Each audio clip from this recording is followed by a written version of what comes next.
Si on bet desavet e brezhoneg gant meuzad hag e gale gant meunan.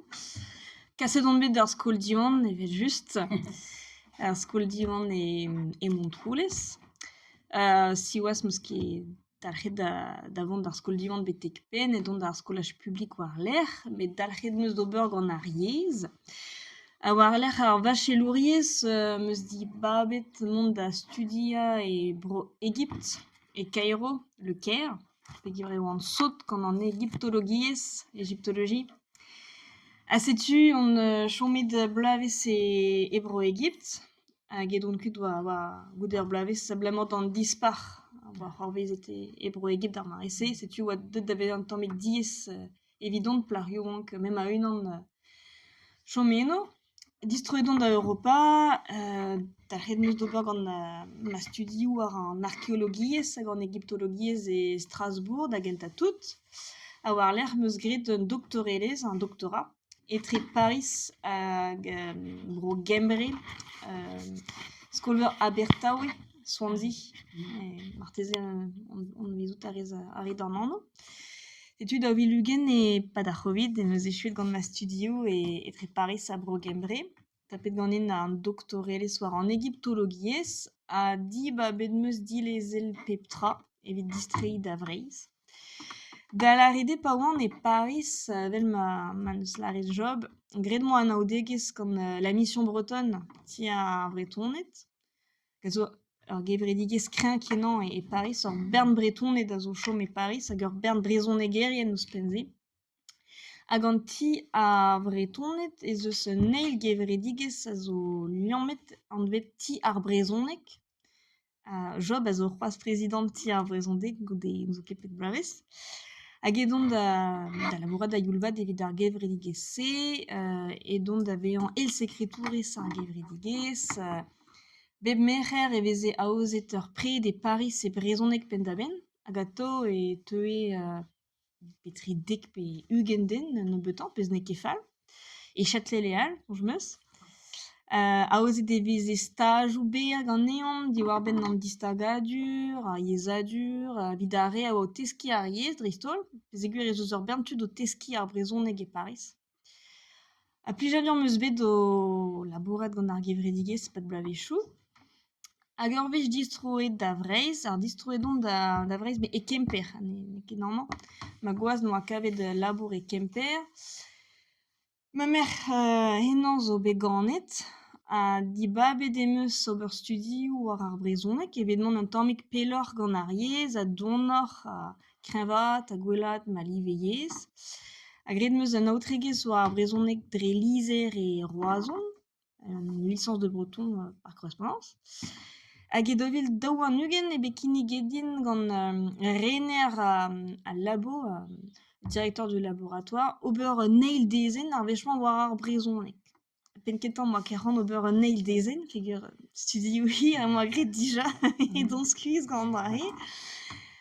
Mais bon, ben a fin pomper ad pas, hag ar pal e oa sevel un 3D atlas eus ar yezh, a marteze ne bet ar c'honoc'h an bet dija l'Atlas linguistique de la Basse-Bretagne et le nouvel Atlas linguistique de la Basse-Bretagne a zo bet krouet evit kompren penaos e vez lavaret ger pe frazenn un tammig e peplec'h e Breizh a kompren ar rannezhoù hag an diforc'hoù etre ar rannezhoù. Ar pal ar wechman n'eo ket labourat war c'her yaouek, met labourat war an ereadur, la syntaxe. Kompren pe se mod e vez savet ar frazennoù gant ar re a zo bet desavet e brezhoneg.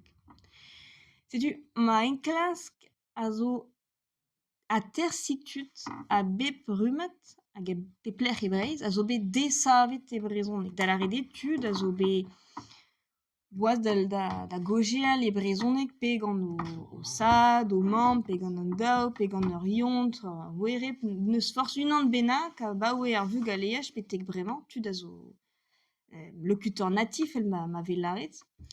A tersineo, sevel goulennoù e sawar deo, evit kompren penaos e vez savet ar frazennoù.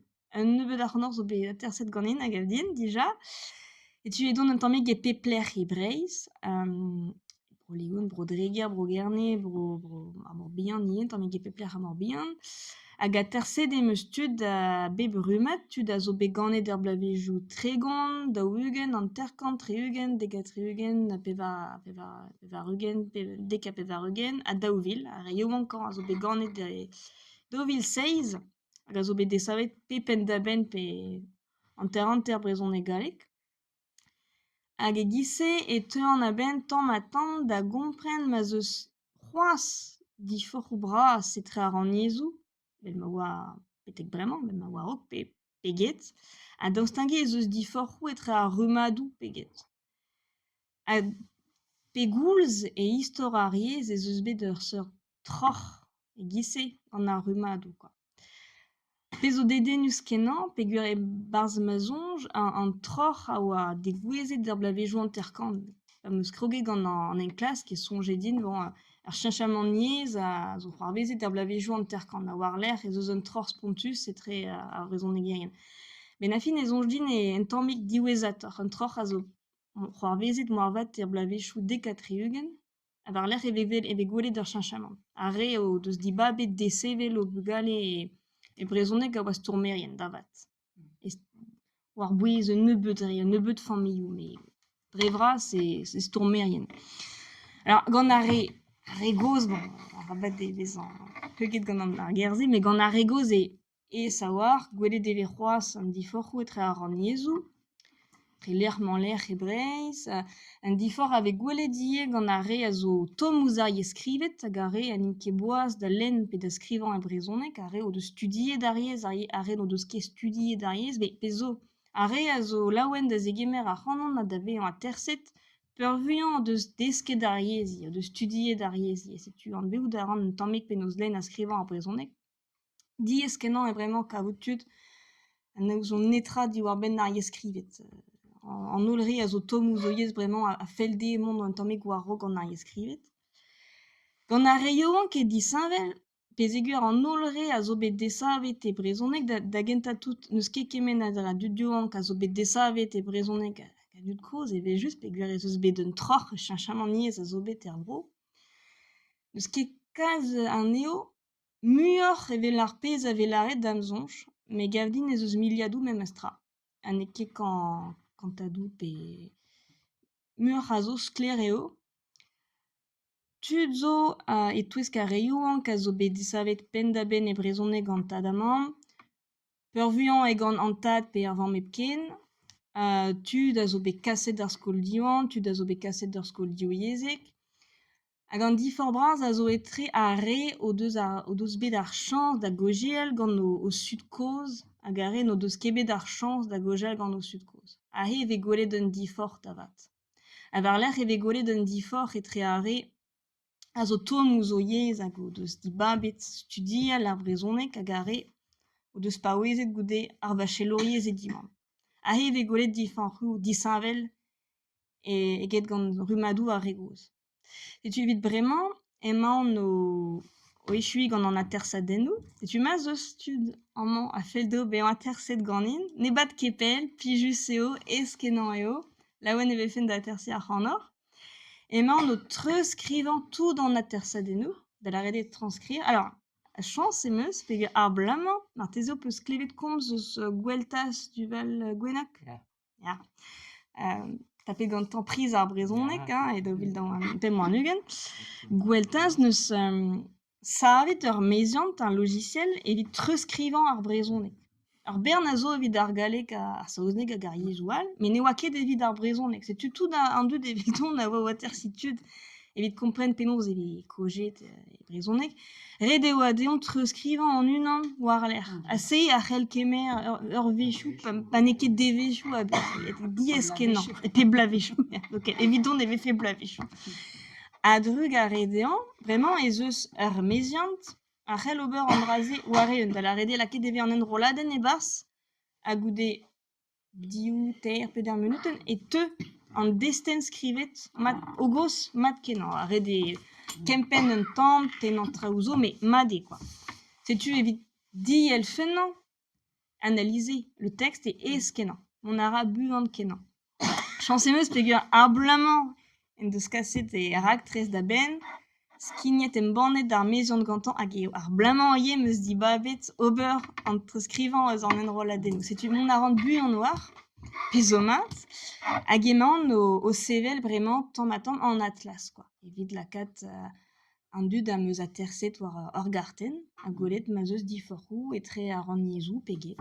Gant a re gozh betek ar blavedoù degatreugen e sawar, gwelet eve a ran niezhoù c'hoazh, bellman an avezont an eo, evit a reont ket kas diesor.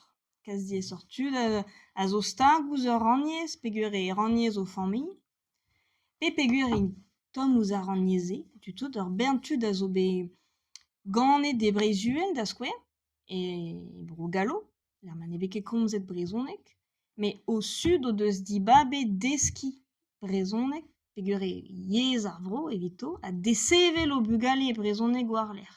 Setu, ar yezh a zo bet truskaset deo e ar brezhonek standard, vel ma velaret, quoi. Ar peurun vant le breton standard, ne ket yezonek lermañ ler, quoi. Me c'hoar bezout ar aliez, gant ar bugaleze, e tibabont deski ur raniez bennak, peogwir e in bet kaset da skouer da vro leon, pe da vro dwenet, hag ober a reont gant ar ranieze. A bremañ o deus bugale, a desevel a reont o bugale e ranieze ivez. Setu, e pelec'h lakaat an eo war ur garten. Aze emañ dalc'h. Ahe e teud da vezañ tamm diez. An a re gosan, an a re voz e ez, chomet din stagouz lec'h bennak, zo ken pa gin et da vevañ an ul lec'h e Breizh, mais bon, o raniez o deus, me a reoank peurvuiañ a zibab o raniez peget. Setu, sevel un atlas gant ar vrezhonegerien yoank, ya, ne ket ez benafin. Me dedenus eo, ye, evit kompren e penaos emañ ar yezh o cheñch. Pe, o chom ep cheñch a benafin. Gaf ket din e vefe ar yezh o vont da vezañ ken standard evit ar pezh a velaret a benafin. An holl a lar, ya, me ar brezhonek zo vont da vezañ standard a pik echu, ar raniezhoù zo vont da get, egisement treo. Ouian keret a benafin. Arabat de meskan a re a ra gant ar yezh hag n'in ket bet desavet e brezhonek hag a re a zo bet desavet e brezhonek. Ul liamp disañvel o deus gant ar yezh peurvuiañ, a dibabou disañvel a reont ivez, quoi. Setu, da vezañ ken dalc'het, meus ket dechu gant ma studiadenn, dont a rin endro ben bloap, vo bet dechu pep tra a diskouezaren an atlas am bo savet. Bon, emañ o sevel an atlas vit bremañ, setu